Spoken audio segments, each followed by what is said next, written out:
Ring group discuss कर लिए हमने। रिंग क्या होती है, देखो जब भी हम ग्रुप डिस्कस करते हैं तो एक ग्रुप के साथ या एक सेट के साथ एक कंपोजिशन होती है ना, लेकिन जब हम रिंग को डिस्कस करेंगे, रिंग को डिस्कस करना तो जब ग्रुप को डिस्कस करते हैं तो क्या लिखते हैं, जी लिखते हैं, लेकिन जब रिंग को डिस्कस करेंगे तो रिंग के लिए क्या लिखेंगे, यहाँ पे आर लिख देंगे। ठीक है, आर, और यहाँ पे एक कंपोजिशन होगी एडिशन और एक कंपोजिशन होगी मल्टीप्लिकेशन। ठीक है, यानी कोई भी आपको रिंग लिखनी है तो उसको हम ऐसे रिप्रेजेंट करेंगे आर प्लस डॉट, आर नहीं लिखेंगे। कोई भी ग्रुप लिखते हो तो हम ऐसे लिखते हैं ना, जी लिख के और साइड में उसका क्या लिखते हैं, ऑपरेशन लिखते हैं। ओके, लेकिन यहाँ पे जब रिंग डिस्कस करते हैं तो मोस्ट प्रोबेबली यहाँ पे दो ही ऑपरेशन लेके चलते हैं। कई बार ऐसे भी लिखा हुआ होता है बुक में आर और यहाँ पे डॉट और यहाँ पे स्टार लिखा हुआ होता है। ओके, इन दो ऑपरेशन के कॉरस्पॉन्डिंग हम स्ट्रक्चर को, अलजेब्राइक स्ट्रक्चर को रिंग कब बोल रहे हैं।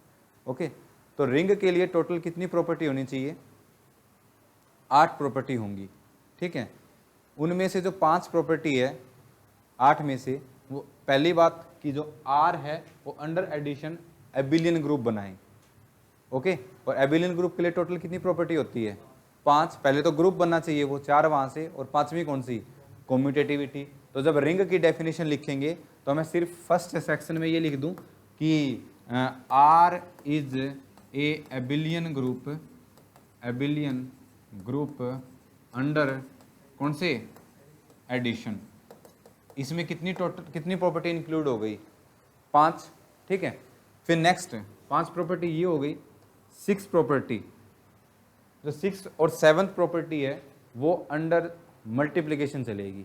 ओके, तो देखो ग्रुप के कोरस्पॉन्डिंग जो फर्स्ट कंडीशन है वो क्या होती है, फर्स्ट एक्सियम अंडर एडिशन। मतलब इसमें पूछ लूँ मैं कि जो फर्स्ट कंडीशन है वो क्लोज्ड अंडर एडिशन है, तो जो 6 प्रॉपर्टी है वो क्या हो, क्लोज्ड अंडर व्हाट, मल्टीप्लिकेशन। ठीक है, मल्टीप्लिकेशन के अंडर वो क्या हो, क्लोज्ड। यानी अगर मैं दो एलिमेंट लूँ for all a comma b belonging to R, तो ए डॉट बी है वो भी किसके अंदर बिलोंग करे, आर के अंदर बिलोंग करे। ठीक है, 7th प्रॉपर्टी, इसकी नेक्स्ट ग्रुप की एक्सियम कौन सी होती है, कौन सी प्रॉपर्टी होती है, एसोसिएटिविटी। तो इसमें जो 7th प्रॉपर्टी है वो कौन सी होगी, एसोसिएटिविटी, लेकिन किसके कॉरस्पॉन्डिंग, मल्टीप्लिकेशन कॉरस्पॉन्डिंग। ठीक है, associative under multiplication.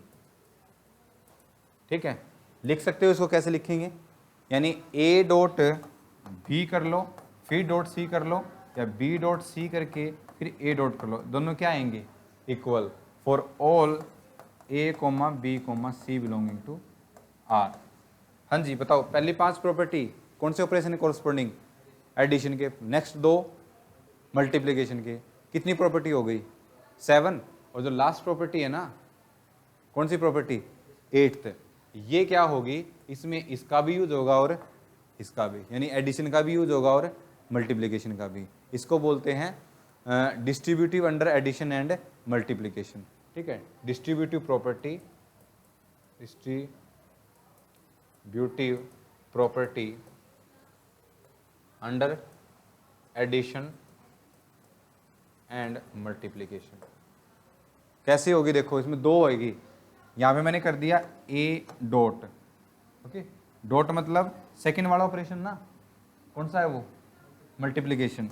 B plus यहाँ पे क्या कर दिया, सी, तो वो कैसे ओपन हो जाएगा, ए की बी के साथ डॉट और ए की सी के साथ, और फिर सम कर लो, दोनों क्या आएंगे, इक्वल आएंगे। ठीक है, ये प्रॉपर्टी होगी। और दूसरी प्रॉपर्टी, पहले बी प्लस सी करके फिर डॉट ए कर लो, या फिर बी डॉट ए कर लो, सी डॉट ए, इनका सम कर लो, ये दोनों क्या आएंगे, इक्वल। यानी मल्टीप्लिकेशन है वो प्लस पे ओपन हो जाएगी, और प्लस है वो मल्टीप्लिकेशन पे ओपन हो जाएगा, है ना। जो फर्स्ट प्रॉपर्टी है ना, आपको ये ऐसे लग रहा है कि सिंपल सी बात है ना, लेकिन इसको पढ़ा कैसे जाएगा कि जो मल्टीप्लिकेशन है वो प्लस पे ओपन हो गई है ना, डिस्ट्रीब्यूट हो गई, that's why we called it as distributive property. और यहाँ से आप देख रहे हो प्लस ओपन हुआ है ना प्रोडक्ट पे, तो इसको हम क्या बोलते हैं, addition is distributive under multiplication. Total कितनी प्रॉपर्टी होगी? 8 प्रॉपर्टी। जब कोई भी अलजेब्राइक स्ट्रक्चर इन 8 प्रॉपर्टी को सेटिस्फाई कर देगा तो उस स्ट्रक्चर को हम किसका नाम दे देंगे? रिंग का नाम दे देंगे। ठीक है, बताओ क्या ये जो सेट ले लिया मैंने Z, ठीक है, और प्लस और यहाँ पे डॉट, क्या एक रिंग बनेगी? रिंग बनेगी ये? क्या मैं सेटिस्फाई करवा के दिखाऊं या समझ गए? समझ गए? मैंने बताया था number system under addition and multiplication always associative होता है। और क्या दो इंटीजर की मल्टीप्लाई करोगे तो क्या एक फ्रैक्शन क्रिएट हो जाएगा? इंटीजर ही रहेगा। क्या मल्टीप्लिकेशन इंटीजर्स पे ओपन हो जाती है? एडिशन भी। तो ये क्या बन जाएगी? एक रिंग बन जाएगी। अगर मैं ये ले लूँ तो R प्लस डॉट, ये ले लूँ तो मैं बन जाएगी। फिर ये ले लूँ तो मैं C प्लस डॉट, ये रिंग बन जाएगी। फिर मैं Q प्लस डॉट ये ले लूँ, ये भी रिंग बन जाएगी। फिर मैं ये ले लूँ यहाँ पे ZN, और यहाँ पे मैंने ले लिया Z, और यहाँ पे मैं ऑपरेशन लेना है ना, तो क्या मैं सिंपल एडिशन लिखूँ या फिर कुछ और लिखूँ? सिंपल तो लिख नहीं सकते क्योंकि तुमने क्या ग्रुप लिया है? ZN ग्रुप लिया ना, तो इसके लिए यहाँ पे लिख के यहाँ पे क्या लिखना पड़ेगा? उसके इंडेक्स में N लिखना पड़ेगा। और यहाँ पे डॉट लिखूँ या फिर कुछ और लिखूँ? डॉट तो नहीं लिख सकते ना, इसमें हम कैसे लिखेंगे? ऐसे लिखेंगे। तो ये भी एक रिंग बन जाएगा। ये भी तो नंबर सिस्टम ही है, रेसिड्यू सिस्टम है ये। तो ये सारे के सारे स्ट्रक्चर जो आपको बोर्ड पे दिखाई दे रही हैं, ये सारे के सारे क्या बनेंगे? रिंग बन जाएंगे। ठीक है, क्लियर है? अगर मैं इसमें टोटल कितनी प्रॉपर्टी हो गई थी? 8। अगर मैं इसमें 9 प्रॉपर्टी और ऐड कर दूं, जैसे ग्रुप करने के बाद मैंने एक प्रॉपर्टी और ऐड करी तो उसको मैंने क्या बोल दिया था? Abelian group. तो इसमें अगर मैं 9 प्रॉपर्टी कॉम्यूटेटिव, ठीक है, अंडर मल्टीप्लिकेशन अगर एडिशन लिख देता तो वो तो 5th प्रॉपर्टी आ चुकी है। अगर मैं ये बोल देता कॉम्यूटेटिव अंडर एडिशन, वो तो 5th प्रॉपर्टी है ना। ठीक है, यानी A डॉट बी करूं is equal to B dot A आ जाए सारे के सारे एलिमेंट के लिए, तो उस प्रॉपर्टी को हम R, ठीक है, हम बोलते हैं कॉम्यूटेटिव प्रॉपर्टी। और फिर अगर कोई रिंग इस प्रॉपर्टी को भी सेटिस्फाई कर जाती है तो उस रिंग को नया नाम दे देते हैं जिसको हम क्या बोलते हैं? Commutative ring. एबिलियन रिंग नहीं बोलेंगे इसको, कहीं एबिलियन रिंग बोल दो। एबिलियन ग्रुप बोलते हैं ना, इसको एबिलियन ग्रुप नहीं बोलेंगे, क्या बोलेंगे? कॉम्यूटेटिव रिंग बोलेंगे। ठीक है, ओके। नेक्स्ट देखो, ग्रुप बनाने के लिए कितनी प्रॉपर्टी चाहिए? 4 प्रॉपर्टी चाहिए। क्लोजर आ गई, ठीक है, एडिशन, एसोसिएटिविटी आ गई। नेक्स्ट कॉम्यूटेटिव आ गई, लेकिन कॉम्यूटेटिव का तो ग्रुप से कोई लेना देना है ही नहीं। नेक्स्ट क्या होती है ग्रुप की? Existence of identity. लेकिन हम यहाँ पे addition corresponding to identity already ले चुके हैं, और वो कौन सी प्रॉपर्टी है? 3rd है ना, एबिलियन ग्रुप्स को बोल के। मैं ये बोल दूं कि यूनिटी भी इसके अंदर है। आप सेकंड ऑपरेशन कौन सा लेके चल रहे हो? उसके कॉरस्पॉन्डिंग आइडेंटिटी क्या होती है? 1। और उस 1 को मैंने नाम दे दिया क्योंकि 2 आइडेंटिटी हो गई। एक तो 3rd वाली प्रॉपर्टी हो गई, एक मैं यहाँ पे भी आइडेंटिटी बोल रहा हूँ, तो इनको डिफरेंशिएट करना पड़ेगा ना। तो जो मल्टीप्लिकेशन वाली है उसको हम आइडेंटिटी नहीं बोलेंगे, उसको हम क्या बोल देंगे? यूनिटी। ठीक है, तो अगर मैं यहाँ पे बोल दूँ 10th प्रॉपर्टी, अगर मैं उसमें बोल दूँ कि यूनिटी भी है, ठीक है, मतलब 1 किसके अंदर है? R के अंदर है, तो उसको नाम देते हैं हम कॉम्यूटेटिव रिंग विद यूनिटी। और कोई भी स्ट्रक्चर बनेगा तो इसको हम शॉर्ट फॉर्म में बोलते हैं CRU, capital C, capital R, capital U, commutative ring with unity. कोई भी स्ट्रक्चर बनेगा ना तो पहले वो क्या होना चाहिए? Commutative ring with unity. कितनी प्रॉपर्टी हो गई? 10 प्रॉपर्टी हो गई। बताओ 8 प्रॉपर्टी हो तो, 9 प्रॉपर्टी हो तो, 10 प्रॉपर्टी हो तो कॉम्यूटेटिव रिंग विद यूनिटी। इनके बीच में 11 प्रॉपर्टी और लेके आएंगे। इनके बीच में एक और आता है ring with zero divisor, ring without zero divisor. ठीक है, रिंग विद जीरो डिवाइजर क्या होता है? बीमारी होती है ये अलजेब्राइक स्ट्रक्चर को एक बहुत बड़ी बीमारी होती है। रिंग विद जीरो डिवाइजर मतलब 2 ऐसे एलिमेंट होंगे जो नॉन जीरो होंगे, लेकिन उनका प्रोडक्ट करोगे तो क्या आ जाएगा? जीरो आ जाएगा। और ये जब किसी स्ट्रक्चर में आ जाता है तो वो स्ट्रक्चर हमारे लिए बहुत ख़राब माना जाता है, ठीक है, मतलब उसका भविष्य में कोई यूज नहीं होता। मैंने बोल दिया कि दो रिंग है, एक रिंग विद जीरो डिवाइजर और एक रिंग विदाउट जीरो डिवाइजर। दो रिंग विद जीरो डिवाइजर है ना, इसका मतलब वो हमारे लिए बेनिफिशियल नहीं है, आगे जाके वो कुछ भी नहीं बनते, आगे जाके स्ट्रक्चर पढ़ते हैं ना हम। तो डेफिनेशन बताओ, दो डेफिनेशन है, एक रिंग विद जीरो डिवाइजर, ठीक है, और दूसरी क्या है, रिंग विदाउट जीरो डिवाइजर, ठीक है, विदाउट जीरो डिवाइजर। और मैंने बताया अब जीरो डिवाइजर क्या है, एक भयंकर बीमारी, मतलब आपने इसमें से दो एलिमेंट लिए, ए जो खुद क्या है नॉन जीरो, बी है वो खुद क्या है नॉन जीरो, ओके, ले लिए दोनों, लेकिन जब ए डॉट बी किया तो आंसर क्या आ गया, जीरो। क्या नंबर सिस्टम में पॉसिबल हो सकता है ये? क्या मैं दो नॉन जीरो नंबर लूं, उनकी प्रोडक्ट जीरो आ सकती है? नहीं आ सकती। लेकिन क्या मैं Z15 ले लेता हूं, Z15 ले लिया मैंने, क्या 3 इसके अंदर होगा, क्या 5 इसके अंदर होगा, हैं? इसके अंदर हो गए दोनों। Z15 के अंदर कितने एलिमेंट होंगे, 0 1 2 3 up to 14।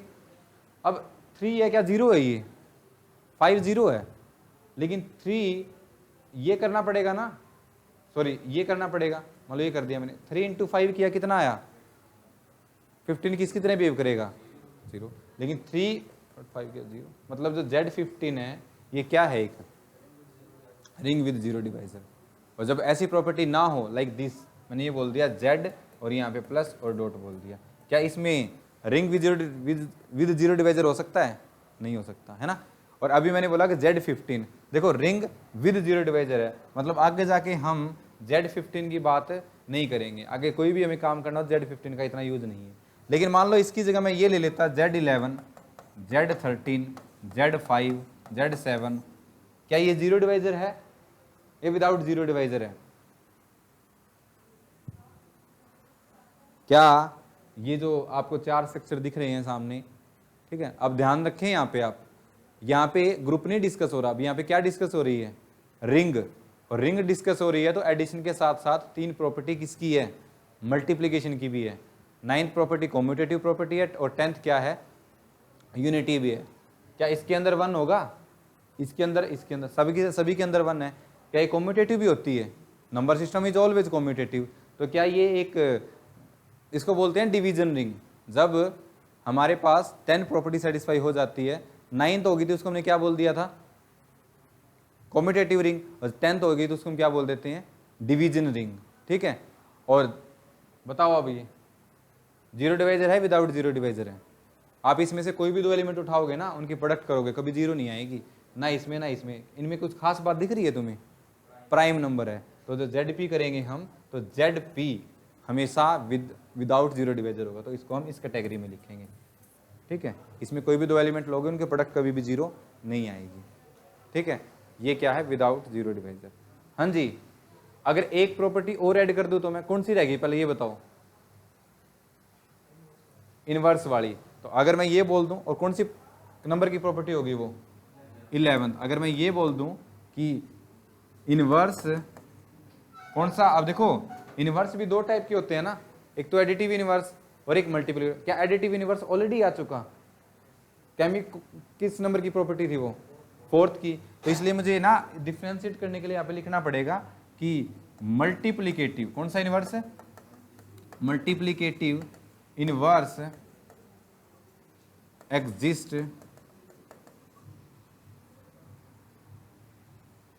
Of all non zero element.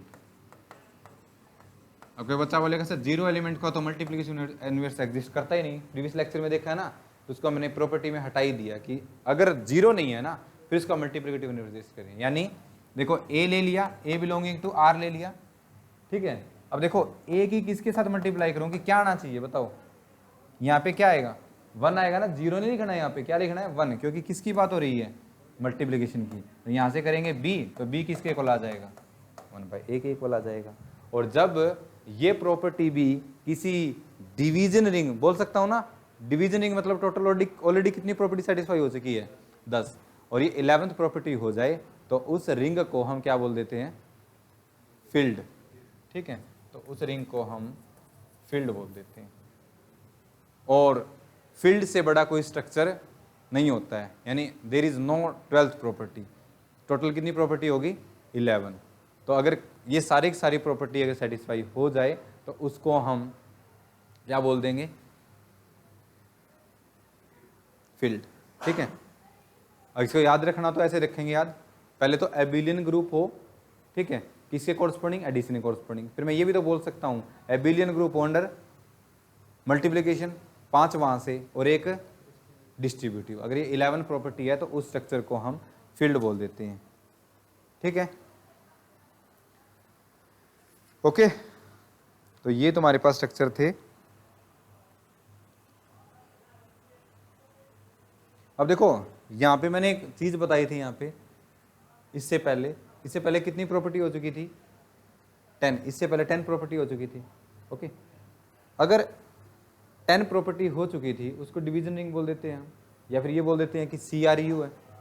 CRU है, CRU मतलब रिंग थी 8 तो यहाँ से कॉम्यूटेटिव 9th और यूनिटी 10th।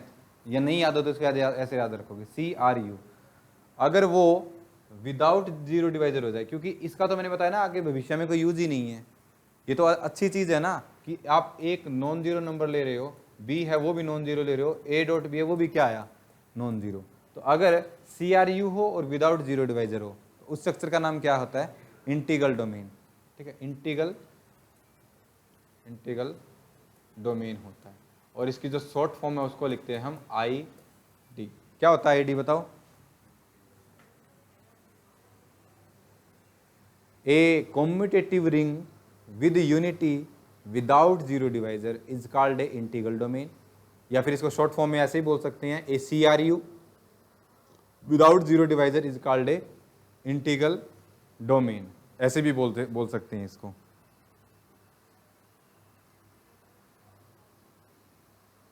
ठीक है, अब देखो एक मैंने इंटीग्रल डोमेन लिख दिया यहाँ पे, एक तो मैंने इंटीग्रल डोमेन लिख दिया, ओके, और एक मैंने यहाँ पे फील्ड लिख दिया। क्या इंटीग्रल डोमेन है तो फील्ड भी होगी, और क्या फील्ड है तो इंटीग्रल डोमेन भी जरूरी है? इंटीग्रल डोमेन है तो फील्ड होनी जरूरी है, क्योंकि क्या इंटीग्रल डोमेन होते ही मैंने ये बोला है कि इनवर्स एग्जिस्ट करे मल्टीपल? नहीं बोला ना, क्योंकि 11th प्रॉपर्टी तो मैंने यहाँ लिखी है और जो भी बात बताई है वो तो ऊपर बताई है ना। इसका मतलब इंटीग्रल डोमेन है तो वो फील्ड को इंप्लाइज नहीं करती है, लेकिन फील्ड हो गया फिर वो इंटीग्रल डोमेन हो जाएगी। तो फील्ड है वो इंटीग्रल डोमेन को इंप्लाइज करती है। ठीक है, ये प्रॉपर्टी होती है इसमें इंटीग्रल डोमेन और फील्ड में। ठीक है, next Zn is a field if and only if n is a, अभी करवाया ना, ये स्ट्रक्चर बताए थे। मल्टीप्लिकेटिव इनवर्स भी एग्जिस्ट करेगा उसका अगर p क्या हो जाए? Prime number. 10 प्रॉपर्टी तो पहले सेटिस्फाई थी, एक और हो गई, तो मतलब मैंने बोल दिया कि Zn is a field if and only if but p is a prime number. आपसे ये पूछ लेंगे एग्जाम में कि which of the following is a field, which of the following is a field, ये पूछ लेंगे। 4 ऑप्शन दे देंगे। फर्स्ट ऑप्शन दे दिया उसने Z25, दूसरा दे दिया उसने Z51, तीसरा दे दिया Z61 और फोर्थ दे दिया उसने Z59। ठीक है, या 64 बोल दिया, ये बोल दिया। इनमें से ये बताना है कि फील्ड कौन सा बन जाएगा। Z59 क्यों बन जाएगा? क्योंकि 25 is not a prime number. Okay, ये विद जीरो डिवाइजर हो जाएगी, ये भी विद जीरो डिवाइजर हो जाएगी। आप यहाँ से 3 ले लीजिए, यहाँ से 3 ले लीजिए और 7 ले लीजिए। नॉन जीरो है ना, प्रोडक्ट करो, क्या आ जाएगा? 0। क्या 1 आ जाएगा, और क्या 1 किसकी तरह बिहेव करेगा? ये बनेगा इसका आंसर। तो ऐसे एग्जाम में क्वेश्चन पूछे जाते हैं। ठीक है,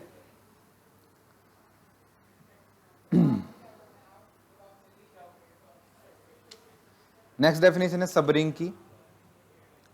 समझते हो सब रिंग? तो जैसे सब ग्रुप होता है ना, वैसे क्या होती है सब रिंग। यानी अगर मैंने यहाँ पे एक रिंग ले ली जिसको मैंने आर बोल दिया इस रिंग को, और यहाँ पे मैंने इसकी कोई सब रिंग ले ली जिसको मैंने क्या बोल दिया, सब रिंग है ना, तो क्या बोल दिया, एस बोल दिया। तो एस खुद एक अगर रिंग बन जाए तो एस इज कॉल्ड सब रिंग ऑफ आर। जैसे ये मैंने बोल दिया आर प्लस, क्या ये एक रिंग है ना, क्या ये भी एक रिंग है? क्या क्यू आर के अंदर कंटेन करता है? तो इसको ना इसकी क्या बोलेंगे, सब रिंग बोलेंगे, और इसको इसकी सब रिंग बोल देंगे। ठीक है, तो this is the definition of सब रिंग। ठीक है, एक और डेफिनेशन आती है characteristics of a ring. Characteristics of a ring क्या होती है? ऐसा पॉजिटिव नंबर उसी रिंग का जिसको मैं किसी दूसरे सभी एलिमेंट के साथ कंपोजिशन कराऊं, और कंपोजिशन कौन सी, मल्टीप्लिकेशन, तो आंसर क्या आ जाए, 0। नहीं समझ आया? ऐसा कोई स्मॉलेस्ट पॉजिटिव इंटीजर, कौन सा इंटीजर, पॉजिटिव इंटीजर, उस सेट में से भी हो सकता है और बाहर से भी हो सकता है। कोइंसिडेंस उस सेट में भी हो सकता है, बाहर भी हो सकता है, जिसकी कंपोजिशन में एलिमेंट जितने भी ग्रुप में है उन्हीं के साथ कराऊं और आंसर क्या आ जाए, 0 आ जाए, तो वो उसकी क्या होती है, कैरेक्टरिस्टिक्स होती है। नहीं समझ आया? क्या होती है कैरेक्टरिस्टिक्स, बताओ।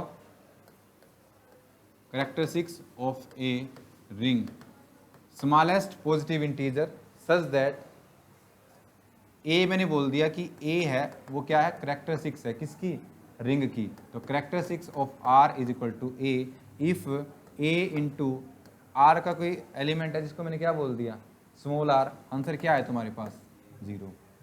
फॉर एग्जाम्पल मैंने एक तरफ तो ले लिया Z7 और दूसरी तरफ ले लिया Z, simple set of integer ले लिया, और यहाँ पे मैंने Z7 ले लिया। ओके, बताओ Z7 के अंदर कितने एलिमेंट आएंगे, 0 1 2 3 4 5 6। क्या तुम ऐसा पॉजिटिव इंटीजर बता सकते हो इन सभी के साथ अगर मैं मल्टीप्लिकेशन करूं आंसर तुम्हारे पास क्या आए, 0 आए?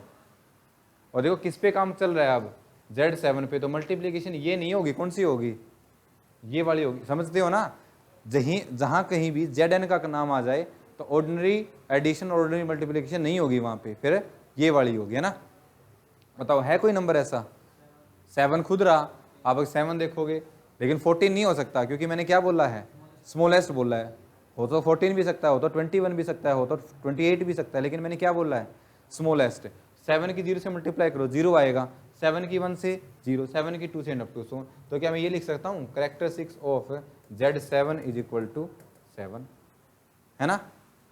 क्या ये हर एक Zn के लिए होल्ड करेगा? अब मैंने यहाँ पे 7 की जगह Zn लिख दिया, तो इसके हर एक एलिमेंट को मैं n किसकी तरह बिहेव करता है, 0 की तरह। 0 को किसी से मल्टीप्लाई, आंसर क्या आएगा, 0। तो क्या ये बोल सकता हूँ मैं, characteristics of Zn is equal to n। इसकी कैरेक्टरिस्टिक्स बताना, ये सेट ऑफ इंटीजर है।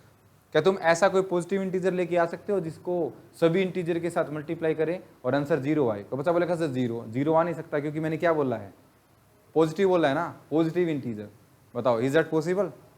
जब पॉसिबल नहीं होता है ऐसा पॉजिटिव इंटीजर, तो हम ये मान लेते हैं कि कैरेक्टरिस्टिक्स क्या है, 0 है। तो हम यहाँ पे लिखेंगे कैरेक्टरिस्टिक्स ऑफ Z इज 0। तब जब कोई ऐसा पॉजिटिव इंटीजर नहीं मिलता हमें जिसकी कंपोजिशन में ग्रुप के हर एलिमेंट के साथ करा, वो आंसर क्या आ जाए, 0, then we called 0 as a characteristics of that group, that ring. ठीक है, ओके। नेक्स्ट है characteristics of an integral domain is either 0 और ए प्राइम नंबर। ठीक है, ये भी कई बार पूछा हुआ है कि अगर कोई इंटीग्रल डोमेन है तो उसकी कैरेक्टरिस्टिक्स या तो 0 होगी। देखो इंटीग्रल डोमेन तो ये भी है, ओके, और इंटीग्रल डोमेन तो ये भी है, ओके। तो इंटीग्रल डोमेन है तो उसकी कैरेक्टरिस्टिक्स क्या होगी, या तो 0 या प्राइम नंबर। जैसे मैंने ये बोल दिया कि Z16 है, इसकी कैरेक्टरिस्टिक्स बताओ, ऊपर वाला रिजल्ट देख के कितनी आएगी, क्या 16 एक प्राइम नंबर है? लेकिन इंटीग्रल डोमेन की तो कैरेक्टरिस्टिक्स क्या होती है, या 0। क्या Z16 एक इंटीग्रल डोमेन बन जाएगा? नहीं समझ आया, नहीं बनेगा ना, क्योंकि इंटीग्रल डोमेन की तो कैरेक्टरिस्टिक्स है या तो 0 होती है या फिर प्राइम नंबर। लेकिन Z16 कैरेक्टरिस्टिक्स 16 है and 16 is not a prime number. इसका मतलब फिर Z16 एक इंटीग्रल डोमेन भी नहीं है। इसका मतलब आप ये बोल सकते हो Z16 is not an integral domain, ये एक इंटीग्रल डोमेन भी नहीं। ठीक है, क्लियर है? तो ये था तुम्हारे पास रिंग और इसके स्ट्रक्चर कैसे हम बनाते हैं। ओके, और सब रिंग प्रॉपर्टी। नेक्स्ट टॉपिक है